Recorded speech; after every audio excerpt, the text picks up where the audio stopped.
오늘의 주제는 경청 세 번째 시간입니다. 들은 말씀을 기억한다라는 주제로 함께 말씀의 은혜를 나누고자 합니다.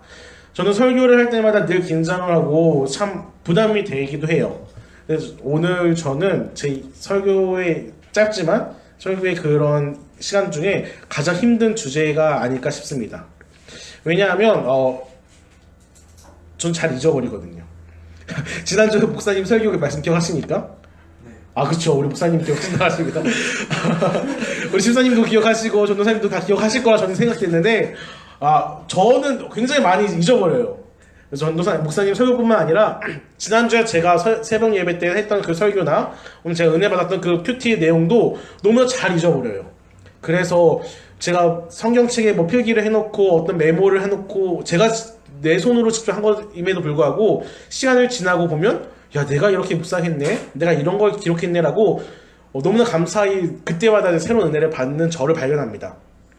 그런 제가 들은 말씀을 기억해야 된다는 주제로 말씀을 증거해야 된다니 굉장히 참 부담스러웠어요. 난 어떻게 이 주제를 놓고 설교를 해야 되고 은혜를 나눠야 될까 하면서 굉장히 많은 시간을 본문을 선택하는 데 있어서 많은 시간을 보냈던 것 같습니다. 여러분, 오늘 이 시간을 통하여 물론 우리가 기억력이 확 좋아지거나 그럴 수는 없겠죠. 하지만 우리가 어떻게 하면 하나님의 말씀을 조금 더 오래 기억할 수 있을지, 과연 어떻게 하면 우리가 그 은혜를 조금이나마 더 길게 붙잡아 둘 수 있을지를 함께 나눴으면 좋겠습니다. 제가 중학교 때 일이었습니다. 도덕 시간이었던 걸로 기억을 해요. 도덕 선생님께서 수업 중간에 갑자기 그런 질문을 하셨어요. 능력이 100이 있는 사람이 있고 능력이 10이 있는 사람이 있다. 과연 어떤 사람이 더 능력이 많은 사람이겠냐라고 질문하셨습니다. 친구들은 아무도 대답을 하지 않았어요. 그래서 선생님께서 제 앞에 있는 친구한테 물어보셨죠. 넌 어떻게 생각하니? 물어봤더니 그 친구가 능력이 100이 있는 사람이 더 능력이 있는 것 같아요 라고 대답을 했습니다. 근데 이유는 모르겠는데 선생님께서 가르치는 그 이런 거를 그 친구 머리를 때리셨으면서 틀렸어 이 녀석아 이러시는 거예요. 왜 때리셨는지 잘 모르겠어요. 때리시면서 하셨어요. 그러면 그 뒤에 있는 친구에게 물어봤습니다. 너는 어떻게 생각해? 그 친구는 뭐라고 대답했을까요? 그쵸. 능력 10 있는 사람이 더 능력 있는 것 같아요. 당연히 보기 두 가지 중에 하나가 틀렸으니 하나가 정답이겠죠. 그래서 근데 대답을 했는데 선생님께서 또 때리시면서 틀렸어 이 녀석아 딱 때리시는 거예요. 그 다음에 있는 친구한테 물어봤습니다. 너는 어떻게 생각하니? 그 친구가 뭐라고 대답했을까요? 선생님. 그랬겠을까요? 그게 저였어요. 세 번째 시가 저였는데 앞에 두 친구가 맞고 나니까 답이 없잖아요. 잘 모르겠는데요 라고 대답했더니 넌 그것도 몰라면 또 때리시더라고요. 그러면서 설명해 주셨는데 능력이 100이 있고 능력이 10이 있고는 중요하지 않다. 능력이 100이 있는 사람이 능력 1만큼 발휘하면 그 사람 결국 능력 1만 있는 사람이고 능력 10이 있는 사람이 능력 5를 발휘하면 그 사람이 더 능력이 많은 사람이다라고 가르쳐 주셨어요. 어찌 보면 굉장히 당연한 이야기인데 당연한 이야기를 당연하지 않게 말씀하셔가지고 참 기억에 남기도 하고 제가 그 세 번째에 잘 앉았었기 때문에 기억에 더 오래 남는 것 같기도 합니다. 제가 이 말씀을 왜 드리냐면 이 질문을 제가 다시 한번 우리 상황에 맞춰서 질문해보고 싶어요. 여러분, 어떤 사람이 진짜 능력이 있는 신앙인일까요? 성경에 대해서 50%로 아는 사람이 능력이 있는 사람일까요? 아니면 10% 정도의 지식이 있는 사람이 정말 진정한 신앙인이라 할 수 있을까요? 전 때리지 않습니다. 여러분 어떻게 생각하시나요? 아마 다들 답을 아시고 계실 거예요. 많이 알고 있는 거 정말 중요합니다. 성경에 대해서 몇 장 몇 절에 무슨 내용이 있고 그거에 대한 주제가 무엇이고 어떤 의도로 기록되어 있는지 아는 건 정말 중요하고 정말 우리가 꼭 붙잡아야 될 내용이에요. 그런데 성경에 대해서 감히 100%를 다 알고 있다고 하더라도 그 사람 가운데 그 성경에 대한 내용의 혹은 능력이 단 1%만 나타난다고 한다면 그 사람은 진정한 신앙이라 할 수 있을까요? 반대로 성경에 대해 한 10%밖에 몰라. 그런데 자신이 알고 있는 10% 중에 9%를 다 삶에 적용하고 열매 맺고자 부단히 노력하고 실제로 열매가 맺어진다고 한다면 과연 이 두 사람 중에 어떤 사람이 진정한 신앙인이고 하나님께 칭찬받을 수 있을까요? 떠나지 않겠습니까? 많이 아는 것 정말 중요합니다. 하지만 많이 알고 있는 것보다 더 중요한 것은 얼마만큼 더 많은 것을 열매 맺느냐가 더 중요한 것 같아요. 사실 우리 한국 교회는요, 또 한국 성도님, 교회 다니는 성도님들은요, 열심히 굉장히 있어요. 어떤 열심이 있느냐면 성경에 대한 그 배움에 대한 갈증, 성경에 대한 그 좀 더 많은 것을 알고자 하는 그 갈증이 굉장히 많이 있습니다. 지금은 비록 쉬고 있지만 저희 성경 통독, 우리 교회가 성경 통독을 한 적이 있어요. 평일날, 그것도 월요일 아침에 10시부터 12시까지 한 적이 있었습니다. 무료로 하지도 않았어요. 돈을 받고 했습니다. 그러니까 가르친 사람 돈을 주고 가르친 게 아니라 배우고자 하는 사람이 돈을 내고 배운 적이 있었어요. 3개월 정도 했는데 3개월 동안 잘 유지되었습니다. 이렇게 어찌 보면 우리 사업장 가운데 혹은 가정 가운데 성경에 대한 지식이 간절히 만큼 필요하지 않을 수도 있을 텐데 그것을 돈을 주고 배우는 사람, 더군다나 월요일 아침 시간을 투자하면서까지 이 자리에 와서 공부하는 사람? 보통 열심히 아니겠죠. 카페에서 일을 하다 보면요, 종종 그런 질문을 받습니다. 성경 통독 지금도 하나요? 지금은 잠시 쉬고 있습니다. 그러면 다음에 기회가 되면 저도 하고 싶어요 라고 분명 회비가 있음에도 불구하고 사람들은 다 관심을 가져요.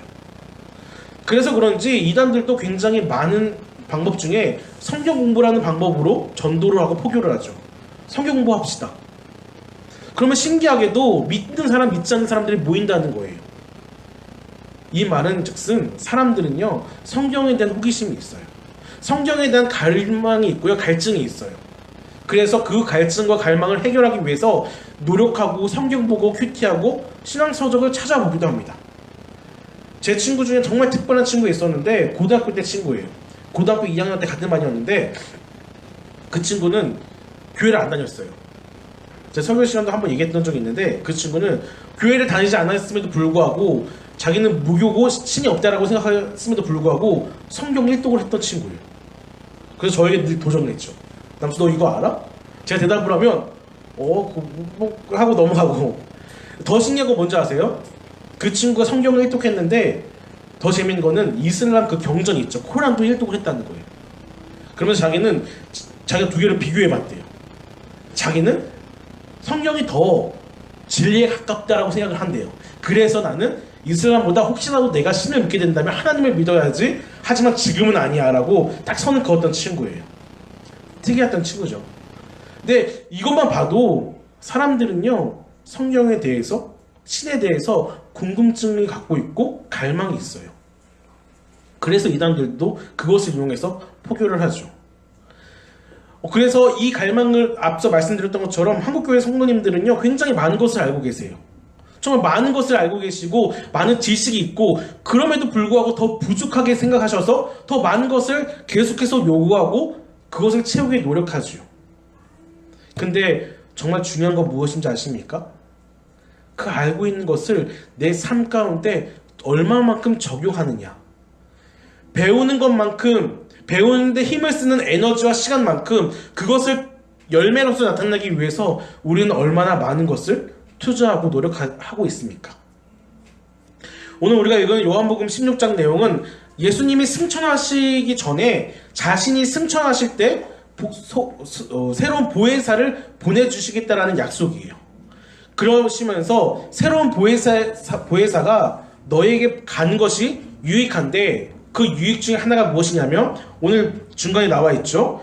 내가 너에게 말한 이것을 기억나게 하려 함이오라고 말씀하십니다.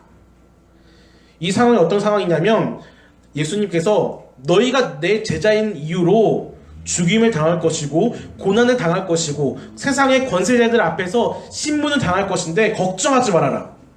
너희가 바로 그때 어떤 말을 해야 할지 새로운 보혜사가 기억나게 해주실 것이다 라고 가르쳐 주시는 말씀이에요.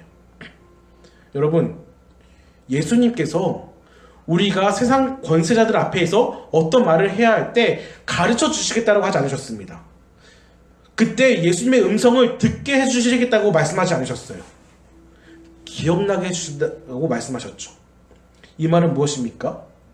이미 제자들은 예수님의 말씀을 다 알고 있다는 거예요. 잠깐 잊어버린 거죠. 그러니까 잊고 있었던 그 예수님의 말씀을 기억나게 해주시겠다라고 약속하시는 거예요. 어쩜 우리 상황과 너무 비슷하지 않습니까?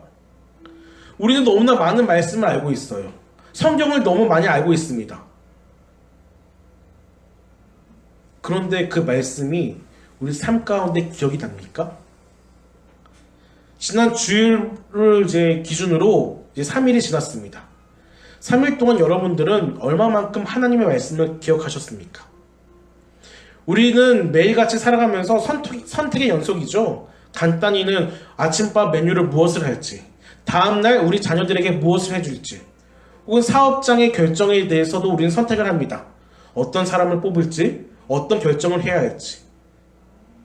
그때마다 정말 여러분들은 하나님의 말씀을 기억하셨습니까?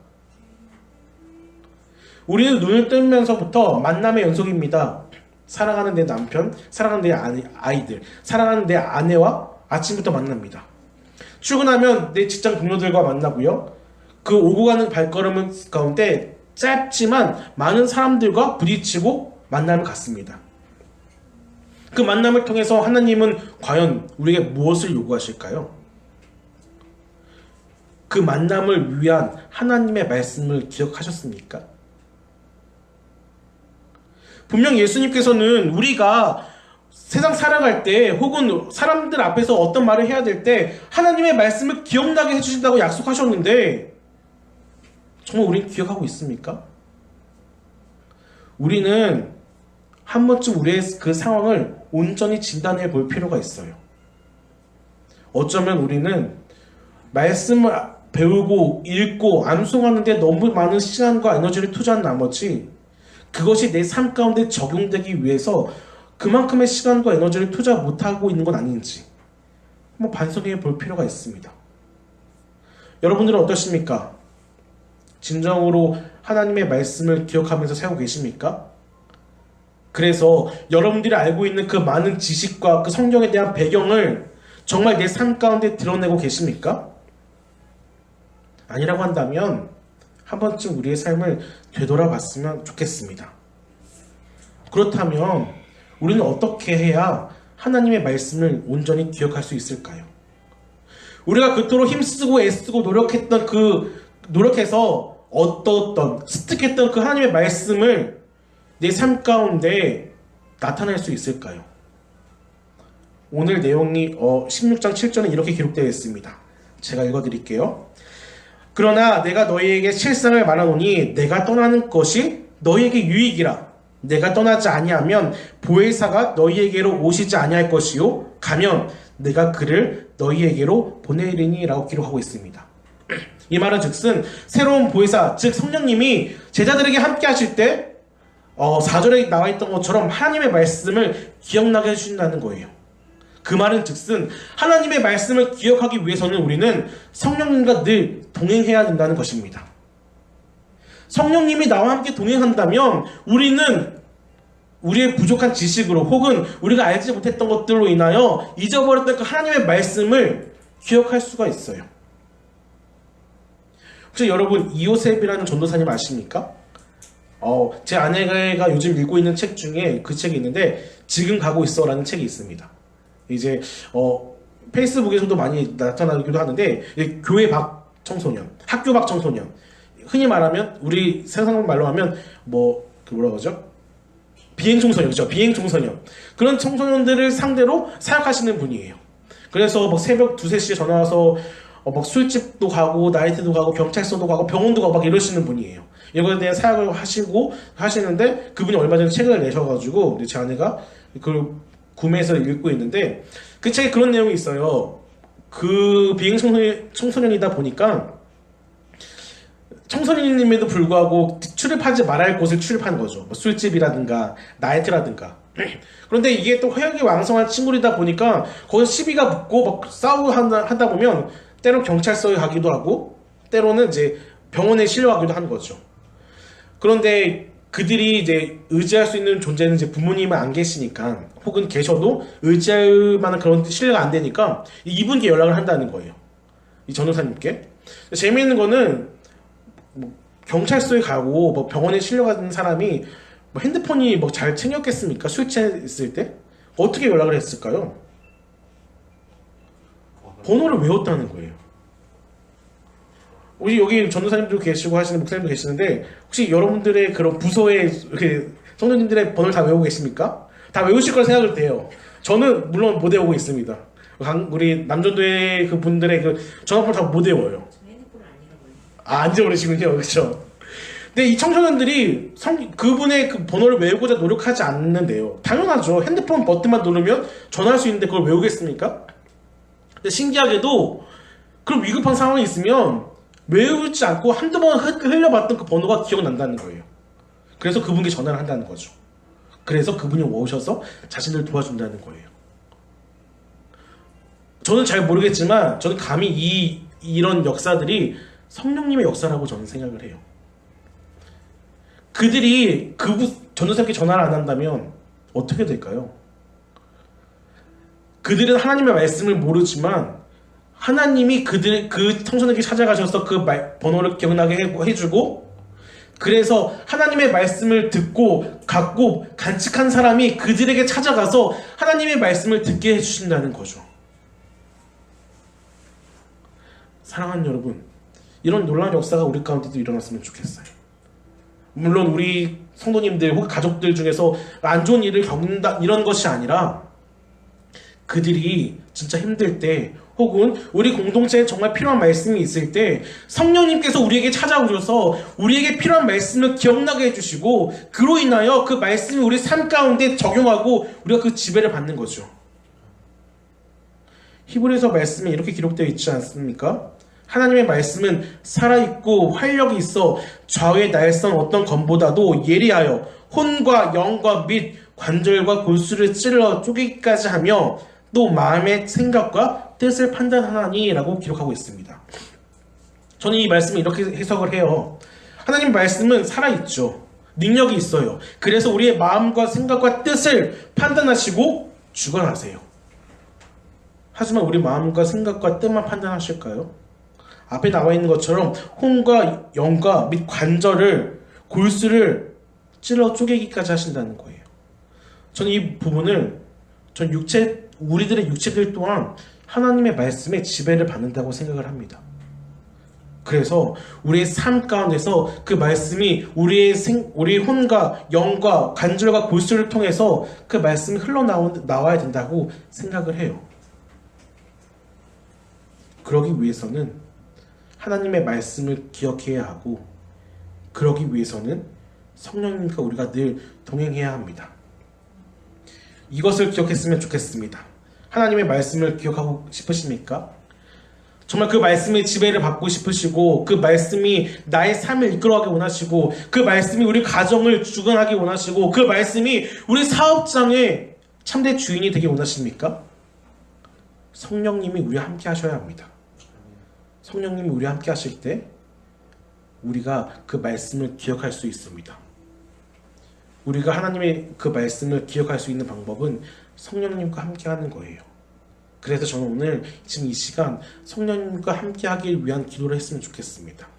성령님, 나에게 오셔서 하나님의 말씀을 기억나게 하시고, 나에게 오셔서 우리 가정이 하나님 말씀의 지배를 받게 하시고, 우리 공동체에 오셔서 우리 교회가 하나님의 말씀에 이끌림 받는 교회, 그런 공동체가 되게 해 주옵소서. 우리는 너무나 많은 것을 알고 있는데, 그래서 너무나 많은 것을 알고 있음에 그것에 만족하고 그것에 자족하고 있는데, 그러는 것이 아니라 내가 알고 있는 것에 정말 욕심 같아서는 100% 전부 다 삶 가운데 열매 맺고 우리 삶에 드러날 수 있도록 성령님, 우리의 삶을, 우리의 신앙을, 우리의 생각을 주관해 주옵소서라고 기도하는 시간이 되었으면 좋겠습니다.